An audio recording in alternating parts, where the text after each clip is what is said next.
20 years ago, a 4-4-2 formation with rigid positions dominated football.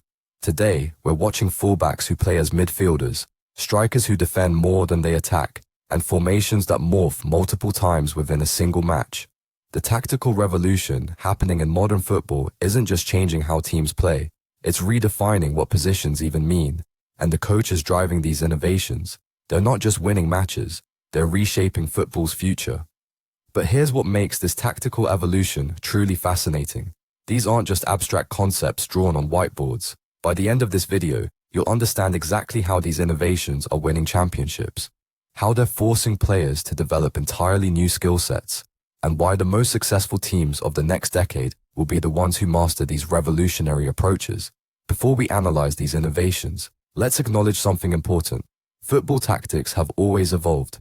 From Herbert Chapman's WM formation in the 1920s to total football in the 1970s, the game has constantly reinvented itself. But the pace of tactical innovation in the past decade has been unprecedented, driven by data analysis, increased physical capabilities, and coaches willing to challenge conventional wisdom. In this comprehensive analysis, we'll cover the 5 most significant tactical innovations changing modern football, how these innovations are implemented by top teams, the players who excel in these new tactical systems, how these changes are forcing other teams to adapt, what these innovations tell us about football's future direction. So whether you're a tactical enthusiast or just want to understand what you're seeing on the pitch, this analysis will give you a deeper appreciation of the strategic revolution happening in modern football. Let's start with perhaps the most visible tactical innovation of recent years, the inverted fullback. Traditionally, fullbacks provided width, overlapping wingers to deliver crosses.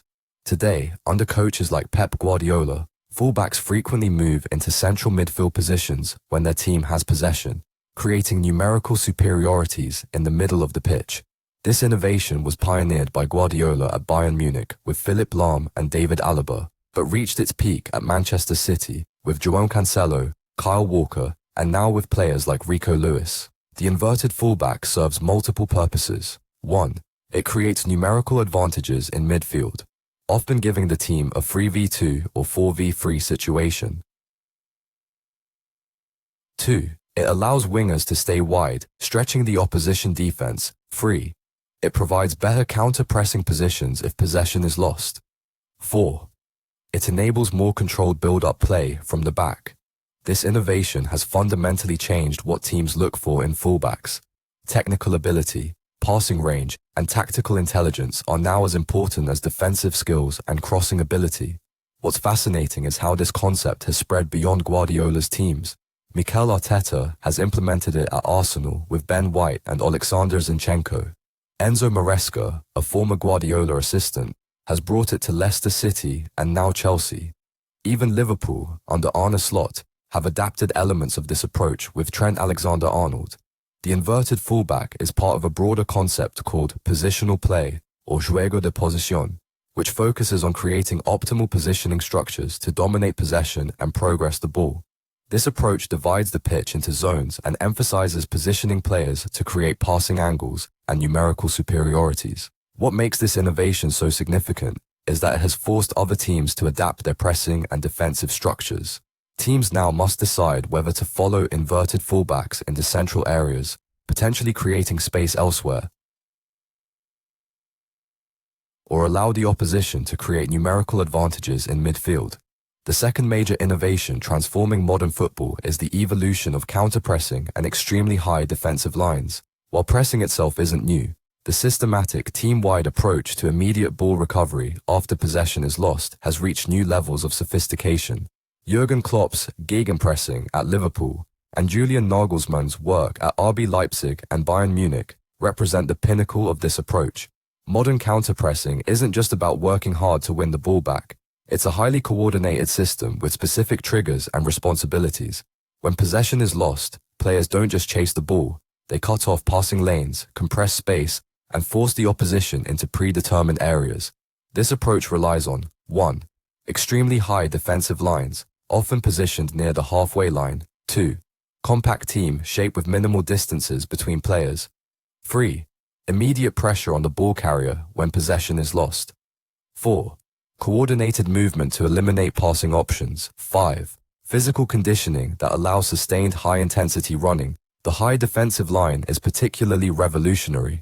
Top teams now defend with their last defender positioned 40-50 meters from their own goal, compressing the playing space and enabling more effective pressing. This approach creates a risk-reward calculation. The risk is obvious, spaces behind the defense that can be exploited, but the reward is control of territory, more effective pressing, and the ability to sustain attacks in the opposition half. What makes this innovation possible is the evolution of central defenders. Modern elite defenders need exceptional pace, reading of the game, and comfort in one-on-one situations. Players like Virgil van Dijk, William Saliba, and Ruben Dias exemplify this new breed of defender who can excel in high-line systems. The impact of this innovation extends to attacking play as well. Teams facing high-pressing systems have developed new approaches to build up play, including the increased use of goalkeeper participation and direct play to bypass the press. Our third tactical innovation involves the evolution of forward play, particularly the false nine and increasingly fluid forward lines. The false nine concept, a center forward who drops deep into midfield rather than staying high, was popularized by Pep Guardiola's Barcelona with Lionel Messi. But what's revolutionary is how this concept has evolved and spread throughout modern football. Today's false nine isn't just a deep-lying forward. It's part of a completely fluid forward line where positions are constantly interchanged. Look at Manchester City's system, where players like Phil Foden, Kevin De Bruyne, and Bernardo Silva have all operated as nominal center forwards while constantly exchanging positions with teammates. The false nine creates several tactical advantages. 1. It forces central defenders to make difficult decisions, follow the forward into midfield or maintain the defensive line. 2. It creates space behind the midfield for attacking midfielders to exploit free. It allows wingers to move inside into goal-scoring positions. 4. It makes the team's attacking patterns less predictable and harder to defend against. What's particularly interesting is how this concept has influenced even teams that use traditional strikers. Look at how Erling Haaland, a classic number 9 in many ways, has adapted his game at Manchester City to occasionally drop deep and create space for runners. Beyond the false nine, we're seeing increasingly fluid forward lines where positions are concepts rather than fixed stations.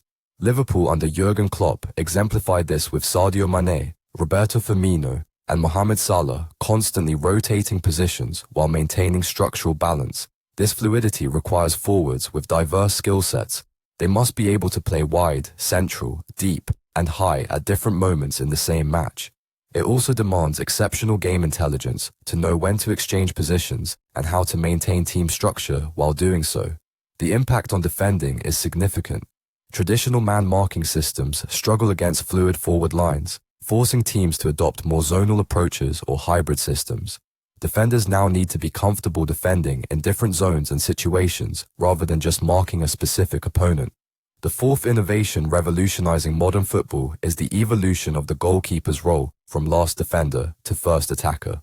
While goalkeepers have been using their feet more since the back pass rule change in 1992, the extent to which modern goalkeepers participate in build-up play represents a fundamental shift in the position. Today's elite goalkeepers aren't just shot stoppers who can pass. They're the first attackers in their team's build-up play, responsible for initiating attacks and even creating goal-scoring opportunities directly. Modern goalkeeper play involves 1. Positioning as an additional outfield player in possession, often outside the penalty area. 2.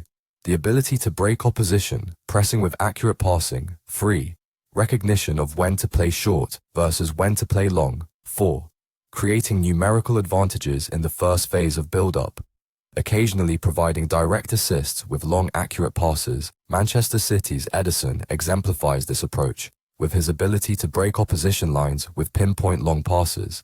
Liverpool's Alisson combines this passing ability with exceptional decision, making about when to play short or long. The statistics tell the story. Top goalkeepers now regularly complete 30-40 passes per game, numbers that would have been unthinkable for the position even 15 years ago. Some, like Ederson, have even registered direct assists from their own penalty area. This evolution has changed how teams press.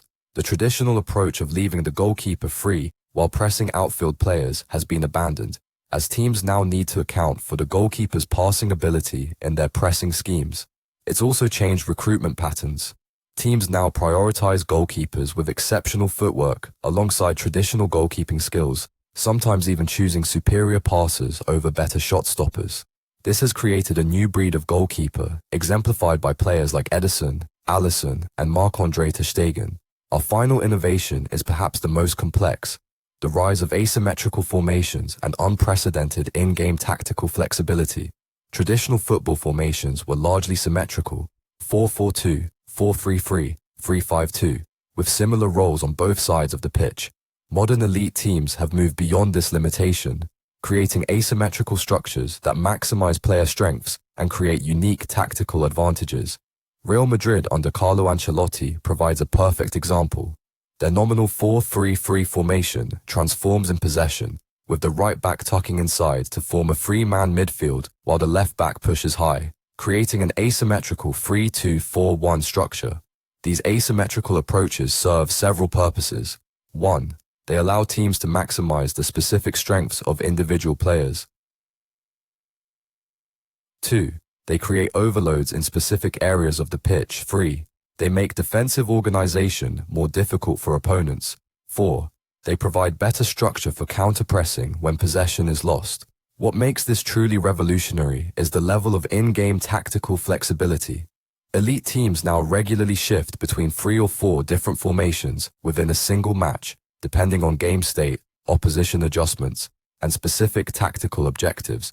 Manchester City under Guardiola might start in a 4-3-3, shift to a 3-2-5 in sustained possession, adopt a 4-4-2 defensive block when protecting a lead, and press in a 4-2-4 structure, all within the same match.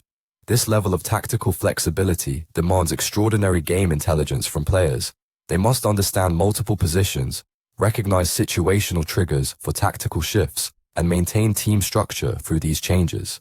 It also requires sophisticated coaching methods. Training sessions now focus on principles and concepts rather than rigid formations, with players learning decision-making frameworks rather than fixed positions. The impact on football is profound. The idea of a team having a single formation is becoming obsolete at the elite level. Instead, teams have multiple structural approaches for different game phases and situations. These 5 innovations, inverted fullbacks, advanced counterpressing, fluid forward lines, goalkeeper as first attacker, and asymmetrical formations, represent a fundamental evolution in how football is played at the highest level. Together, they've created a more fluid, positionally complex, and tactically sophisticated version of the sport.